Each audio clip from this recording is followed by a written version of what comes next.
Well, Kurt, we flew today in a, I wouldn't say a strong wind by any means. It was a constant wind, which was a good thing. It was a dead crosswind. It was a dead cross. Well, not can't quite. even say quite dead at that point. Yeah, it was kind about of angled to the runway. Yeah, it was about a 35-degree crosswind. Exactly. 35, but, 40. You know, I was really impressed that how well it handled the wind. I mean, really, I don't think you felt it when you were flying. No, it really was pretty non-eventful. It flies like a bigger plane. We had probably, what, 6 mile an hour? It was 20, 25, 15. It was a F5 Hurricane. Yeah. Whatever. No, it settled in about 5. They said 5 to 10 gusting. Yeah. I don't think it ever got up to 10. I don't feel like think it was that heavy. No. So we were right around the 5 mile an hour mark. Yeah. And yeah, it flies like a bigger plane actually. So wow, we're getting into it. We got to go to the model characteristics. Yeah, let's do it. You're jumping to 5x5 review. Model characteristics, build as advertised. Let me take that one off your hands for you. Go right ahead. I gave it a 5 out of 5, mainly because the build, anybody can put this together. Literally anybody that can return a screwdriver can put this together. Now, I will say, with that said, I had some issues, and I had some issues with the center of gravity, the balance on this. Okay. And they mentioned several times in the instructions that if you need to use add weight, you may need to add weight. In the event that you need to, several times over and over again, they talked about weight. So they kind of allude around. They kind of alluded to it. What I found was on the top of your wing, you have 2 panel lines coming right down between the cockpit and the cowl brake. Cowl. Yeah. The leading line is your CG point. Okay, they indicate that in the instructions, and when you measure back, it's spot on. What happens is they're saying that if you use a bigger battery, you may have a better time balancing. Well, you can't get the 1800 milliamp battery far enough ahead to assist in the balancing. Okay. So if you'll notice from the pictures, I did the best I could with a pen to draw crude lines where I cut the inside of the cowl out to slide that battery as far forward as you can get it. It's a very simple mod to do that. Still wasn't enough. Okay. What I ended up having to do, and I hate to say this, and I hate to do it on any plane, is I had to add 2 ounces of lead to the nose. Okay. I had to. It was easily concealed up into the cowl, very easy. Yeah. You can't even see it, but the bottom line is I had to add 2 ounces, and I don't think a bigger battery would have made a difference. You just can't shove it far enough with the 18 though and the lead, we still came in under the 30-ounce mark. Well, I actually weighed and we were right at the low end, which is what, 28 ounces? Yeah, 28 we were still at 28 with the 2 ounces. So, you know, whether it's I don't want to say it's a design flaw, but you're not hurting anything by adding the lead because we came in still under lower end of the specs. So give it a shot with a 2100 milliamp battery. You may be able to get that nose to balance out a little better for you. But it balanced perfect. With the 2 ounces, everything balanced great. So, you know, it still gets a 5 out of 5 for the build as advertised just because this is such a simple build for somebody to get into. You can change it to 4.5. No, I'm going to stick with a 5 out of 5. Normally it would get a 4 out of 5, but this 4.5 or a 4, yeah. We're going to stick with 5. Okay, finish. Big softy. Finish, we gave it a 4.5 out of 5. Now, Kurt, we commented on this as soon as we saw it. This thing is detailed to the max. Really, it is. They did a great job. There's no parting dots or pips that they call them that are very noticeable. A few here and there. All the panel lines are in there. The rivet lines are in there, which is odd to see on the fuse. The decals have snuggled right down into every nook and cranny. It's just a good-looking plane. The colors are done nicely. It's very scaled to the plane that they represented. The three-part color fade and everything. Exactly. It's a very attractive plane. Very attractive. For a foam, that's phenomenal. Yeah, 4.5 out of 5 is high for us for a foam. Very much so. But I think we're going to see more and more of this as time goes on, and we've talked about that many times. Technology is advancing. Now you can jump in from here, Kurt. You flew it today, so power, we gave it a 4.5 out of 5. Yeah, it was plenty for the airframe. You know, you get to the point where you're fairly small here. You know, you don't have you're only dealing with a 39-inch wingspan. So if you really start going crazy, you're going to have more torque issues, and it's going to be just more of a handful. Climb out was great. Yeah. Power response was fast and crisp and exactly where you want it. If you fly this like a real Corsair and even more like a I mean, you can go well beyond a real Corsair, Sure. and you can fly like an RC model and get kind of stupid and do crazy things with it.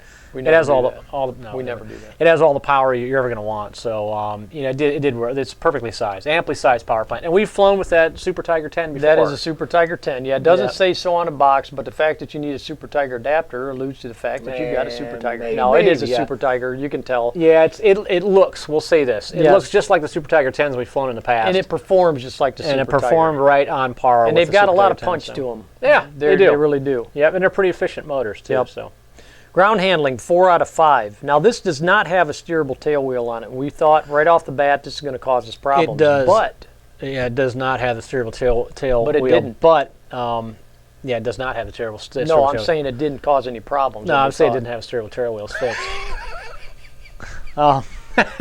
Getting to the point of ground handling, you're right. It's so light in the tail, and this is the thing that we've known about Corsairs before, and it translated to this one extremely well. You get a lot of prop wash, and the tail just pops right up on Yeah. you, so you can very easily influence that fixed tail You wheel.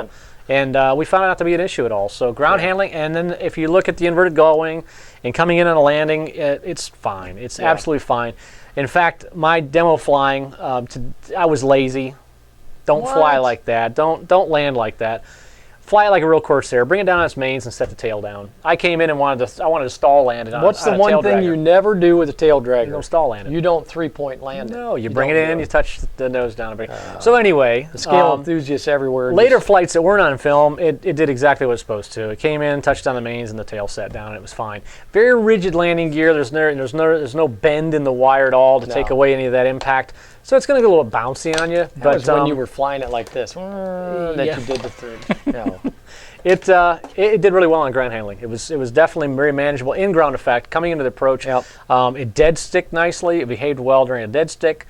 You know, power off and power on, of course, most desirable. Keep that nose up, keep it leveled out. It did a really good job. So nothing but impressed. You sold me on it. All right. Durability, 4 out of You can have 5. Durability, 4 out of 5. It's foam, you know, so and there's a lot of scale detail. With that said, though, there's no protruding guns or anything like that are going to snap off easily. The landing gear is very tough, and the aircraft itself, when you have it all together, it feels light. Even the battery in it feels very light to you. So with that, you know, it's going to be pretty well. Well, the thing with a painted foam plane is you're always susceptible to digging it with your fingernail or scratching yeah, and it, if you wingtip it or anything, it's going to scratch the paint Sure. off. So, you know, you're not going to get like rock solid durability. Change it to white Corsair. That'd been fine. Let's get the pilot experience. Let's move it on. You've already talked most of this flight as advertised section up, so Yeah, it did. 5 out of 5. 5 out of 5. It did. It flew very well. I wouldn't be nervous at all if you have any low-wing flyer, T-28 Trojan type flying experience. If you have a Mustang or the list goes on and on. T-28 Trojan has a nose wheel, though. It's not a tail dragger. Well, it's not a tail, but it's low-wing. Come on. So if you've got any low-wing, you know, airplane, AT-6 Texan. Yeah. Okay. Okay, there you go. Right, tail dragger. Any kind of warbird, low-wing warbird experience, it's not going to surprise you. It's not going to act all crazy on you and make you nervous. It's going to fly just like the rest of them for the most part. I wasn't nervous at all when you were flying. I bet you weren't. No, it looked Moving good. on. Flight time, 5 out of 5. We've mentioned this before. Yep, 1800 milliamp, 1800. 10 size motor. You know, it's that right combination, it's that right size. Yeah. You know, again, we've got a 28 to 30 ounce model. Yeah. We're just under 2 pounds, so it's a great power plant. The general combination is so your flight times are just remarkable. 10 plus You minute did a lot of flight. high-speed passes, too, with it. I did, and there was a lot more left than I thought there would be. Yeah. Yep. Yes, was. it did really well. So you're going to get your 10 plus minutes out of it, no problem. If you're not getting into it constantly like we do, because we're putting it in a lot of different situations inside of a compact filming schedule. So we don't just loiter with it. If you're taking it easy and you're doing a lot of scale passes, you know, maybe your 40-degree show passes, things like that, and having fun with it, you're going to get a lot of runtime. But even with us, semi-aggressive to aggressive today, 10 minutes plus. So. All right, field size, large park. I mean, this is definitely a park flyer, I would say. 39-inch wingspan, less than 60 miles an hour, and below 2 pounds, 2.5 pounds. As always, the more room you can get, the more fun you're going to have with it. Yeah. Really. Now, one of the things I do like about this, and I'm sure you noticed as soon as you pulled it out and put it together, they put big wheels on it. Yes. Which opens up grass landing and grass takeoffs. Short grass, yeah, you probably could. We review a lot of planes in this wingspan of this size or class, and they have tiny little wheels on them, so it just limits you for being able to take it off the grass. Yeah. But this definitely could. Now, these can be removed easily for belly landings as well. Yes, they can. Right? So, yeah, you get a lot of flexibility there. Yep. Portability, 5 out of 5. you know, it's small wingspan, light plane. Not hard to transport at all. Nope. Set it in the back seat and let it sit, you know, on the spinner or on the hub, and let the tail flop up against the seat. It's not going to hurt it. It's so light and durable. So for the most part, you're just throw it in the car and go. Skill level, you've got it marked as intermediate. Explain a little bit. I do. It's a 4-channel plane for one. It is a warbird. It's a low-wing warbird for all, even though technically the mounts are mid-wing mounts. But anyway, it behaves like a low-wing warbird. And with that said, you're going to use rudder management. You're going to want to be able to do flatten out your turns. So you'll find yourself really slipping hard through those banks. So you're going to want some rudder management experience, and generally use flies a little more aggressively as well. So you kind of fall into that intermediate. If you're a beginner that's ready to move to intermediate aerobatics or performance or maneuvering, and you've already nailed 4-channel flying down, you've got your flat turns down, you're very comfortable with the orientation coming at you, going away, you can do inverts if things get a little too crazy on you. One thing you'll notice with this from a flight characteristics perspective, which we didn't talk about in Flight It Advertised, is it wants to snap pretty easy on you. If you're really getting into that elevator, and it's really more of the wing design, it's relatively short coupled for the length of the fuse. Sure. And when you get into real hard elevator maneuvers, it's going to want to snap on you, snap roll, which is a maneuver usually where you throw the rudder over and you hit the elevator, and the two work together and just snap the plane through the maneuver. It does that on its own. It's going to want to kind of do that, not to where you're every time you hit the elevator, but if you really get into it, you want to do a nice tight loop, and it's going to snap, and you may find yourself upside down. With that said, inverted gull wings, it becomes almost a high wing at that point. This thing flies great inverted. You just want to fly it around all day long upside down. If you could stick landing there on the top of the wing, it'd be a real graceful lander. It'd be perfect because you get it in there, you get upside down, and it just wants to come down and behave. You don't have to feel like you're constantly on a stick to pull it out and pull it out. So, do you want me to do that mod for you? You can, maybe. No. How about if I put floats on the top? We don't do that. We don't do that. Floats on the top, landing gear on the bottom. There's other websites, other videos you can watch where people take chair legs and make them fly and stuff. That's not our thing. No. So skill level intermediate, but an advanced beginner that's ready to move and has his orientations down. Have at it. You'll be comfortable. It's a good little park flyer. So, all right. You want to see the full review? You can go to our website at tobefly.com. For our mobile users, you can go to rcflightsource.com, download the mobile app, and take all our content on the go, as well as our parts locator and flying field locator. I'm Kurt with Two Brothers Hobby. And I'm Rob. Thanks for watching.